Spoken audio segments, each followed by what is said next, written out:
So if you don't mind, Matt, why don't you kick it off and name your first team that you think is, you know, going to be interesting heading into this off season, the next season, and just your thoughts on your first team. Yeah, definitely. Well, pull it up here so you guys can see. And this is Yeah. all coming off of NBA.com. I can't go without mentioning the Brooklyn Nets. I mean, the spoils of riches on this team is just absurd. And credit to Sean Marks, their GM, for acquiring and keeping a lot of the talent that they got. They also got some pieces in the draft that can potentially contribute this next year. I mean, maybe not big time, but Day'Ron Sharp from North Carolina, he's going to be a serviceable big for this team. Get at least some minutes in the rotation. I don't know if you remember, but last interview we had with Ricky O'Donnell right before the draft, he was high on Kessler Edwards as a sneaky player that could have potential big bang for his buck in the second round. The Nets got that player. People are very polarized on Cam Thomas because he's a very polarizing player. But aside from all that, you look that they got James Johnson, who can play some good defense, kind of 3-and-D type of guy for them, play creator potentially too.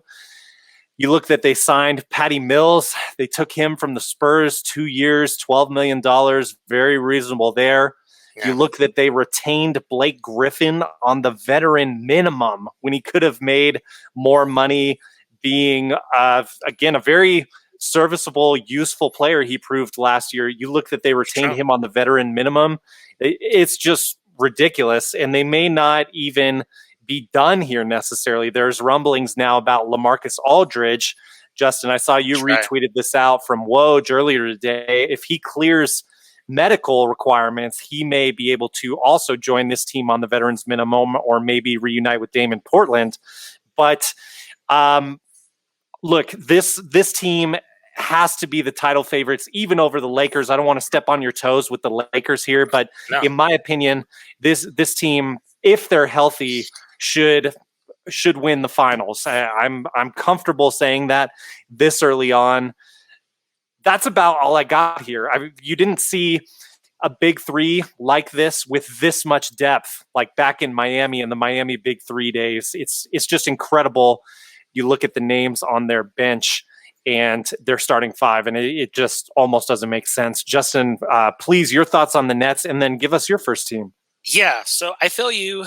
They are a title contender. I'm hesitant in terms of them. I think your assessment, I don't think there's anything wrong with it. What I'm hesitant on is just with, Kyrie, Kevin Durant, and James Harden. Right? You have injuries. You don't know where Kyrie mind is at necessarily on basketball. So there are a lot of elements that are at play here. So these are not three healthy guys all the way. And not to mention you have Kevin Durant playing in the Olympics. Kevin Durant played deeply into this playoffs. I mean, it's physically grueling after coming off a pretty tough surgery and rehab. So, I mean, there are questions heading in the next season that I'm not necessarily ready to label them as the favorite. Now, at the same time, Blake Griffin was more than serviceable. Patty Mills is a great player. So I think if they stay healthy, if they get 2 out of the 3 of them, I think you're right. They'll end up in the NBA Finals and the title contender. But at the same time, I think that's a big if. I don't think we should assume that all 3 of them are going to remain healthy. I mean, there are track records and everything. I think that's a big if. But I like their moves. I like how they're staying aggressive. And also, you got to take a look at these 3 guys' egos, right? Like, and pressure. I mean, this past season was weird. There were no fans there. It was the pressure that like the Miami Heat have experienced, or even like the Golden State Warriors when they won 73 games. The Brooklyn Nets this past season didn't have to deal with that because of the pandemic with the fans, right? I felt in terms of the pressure and kind of that villain role that wasn't really applying to them, in my opinion. I'm sure you hated him, but some other people did. But I mean, compared to the Miami Heat, in which they're getting booed in every single home arena, I mean, every single away arena, I didn't feel that. So, but overall, I think your assessment is right. All right, so let's hop into my first team, and that is going to be the Los Angeles Lakers. I'm going to just hop into their potential starting lineup here. So with all you guys probably know the news by now with all their signings. So I'm kind of going to give you their starting lineup. So at point guard, Russell Westbrook, Kendrick Nunn. Shooting guard, Malik Monk, Wayne Ellington, Austin Reeves. Small forward, you have LeBron James, Ken Bazemore, Trevor Ariza, and then Kyle Kuzma. As we all know, he's gone bye bye. See you later. Power forward, Anthony Davis, Carmelo Anthony, and we'll talk about him in a second. Center, Dwight Howard, Marc Gasol. And as you see on the screen there, free agents, Alex Caruso, which I'll talk about later with the Bulls. Malik Morris, he's gone as well. And then they get rid of KCP, Montrezl Harrell, and I like Montrezl Harrell, and of course Kyle Kuzma's gone. Let's talk about the Russell Westbrook situation first. I I'm of two minds here. I think it can work, and I think it could blow up in Russell Westbrook's face here. I think it's kind of a lot of risk, big reward. Just because when you think about Westbrook, I mean, he makes a lot of bad turnovers, and I can just see LeBron and Anthony Davis just getting increasingly frustrated with that. And especially with somebody who's a primarily ball handler like LeBron, giving the keys to Westbrook, where, he wants the ball. I think it was in our chat, like, he has the ball in his hands primarily. So LeBron, I don't know if he's going to be cool with a guy who's going to turn over the ball in key situations. So I think that's something to watch out for. I know another thing's been criticized was the Carmelo Anthony. I love the signing. Melo has really improved in Portland. I think he's a great bench. I think he has adapted to come off the bench. He was unselfish with Dame, with CJ McCollum. That's the green light. That's good enough for me in terms of if he can be productive. So I think that is a great signing. Now, you want to talk about age? Absolutely. You want to talk about the future? Yeah, 1000%. The shelf life of this team is, little, right? I mean, it's this year and maybe next year in terms of them having a chance to win the championship. But, if we're talking about the present, I am not totally against this team as the hatred that you're seeing on Twitter. How about you, man? Well, I think we clearly had an arms race between the Lakers and the Nets. Sure. And the Nets just totally won.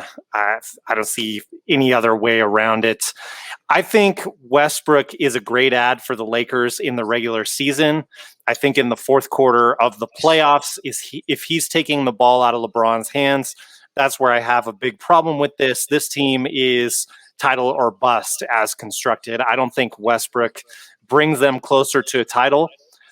A lot of the pieces that they gave to the Wizards, who, spoiler, I'm going to talk about next, so I'll use some of my Wizards time on this. But I honestly would rather kept KCP. I would have rather kept Montrezl Harrell. I would have rather Kyle Kuzma. I think they needed to move. He's someone who he's super overrated. He needs more opportunity to grow. He wasn't going to grow in LA. It was a bad situation for him there.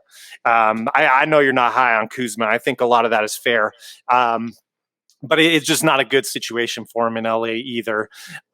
So I don't know. I don't love the Melo move. He's 37. I just see it as kind of a non-factor. I think defensively they are a lot weaker than they were last year. The loss of Caruso, who's arguably their best perimeter defender from last year, I think that's a lot bigger than people give it credit for. I think the biggest signings, and where I'll say that the Lakers did well, was that they got some young players that are really talented and can contribute. They got Malik Monk. That's huge. That may have been one of their biggest additions.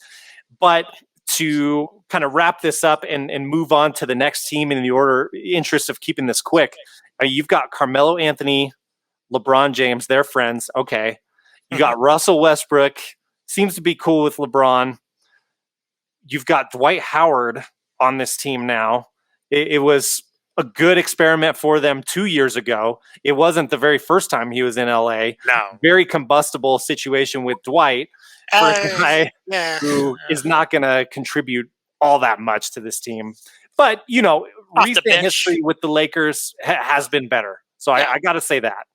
Um, this is the team that's probably still the favorite to get out of the West, but I'm skeptical. I think this could be I another disagree. upset year. It's so weird because I think I'm a little bit more optimistic about this roster, but I don't think they're the favorite to coming out of the West.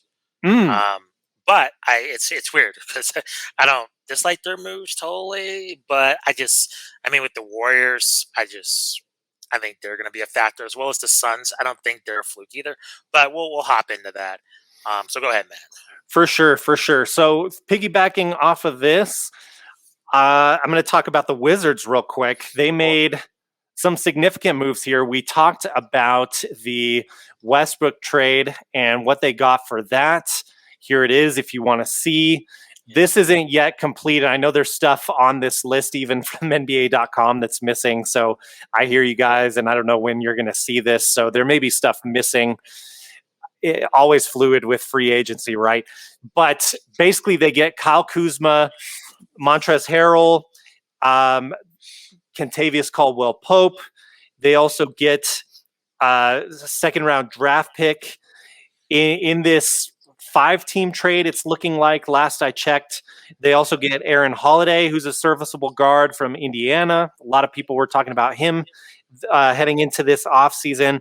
They get to see if Kyle Kuzma can come back to his scoring ways like he did in his rookie and sophomore seasons. We'll see. Obviously, big question mark there. I think fair to question that. And so you get a lot of pieces, and then we get news just a few hours before we come on the air here, Justin, that they get Spencer Dinwiddie as well, who may be a better fit next to Bradley Beal. And what you get is a team that's going to be, in my opinion, a lot better next year. Not saying that they are a title contender. No, no, no. Not saying that they're a contender for the East. Definitely not. But a team that is much better than last year in a year coming up where you're going to need to increase Bradley Beal's happiness if you're going to have any chance of him staying. So they got a ton of depth. That was their big weakness last season.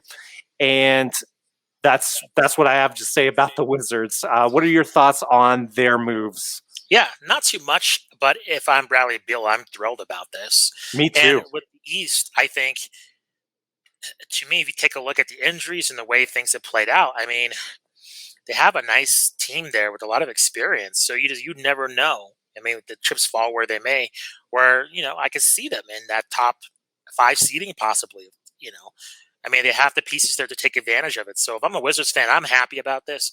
I think the Westbrook experiment, I wouldn't call it like well, I guess I would call it a failure. I mean, they're one of the worst teams in the East at some point. Made the Um, playoffs. they did, but I guess their expectations. I mean, you have 2 All Stars. I mean, you can't be the worst team in the league at one point, right?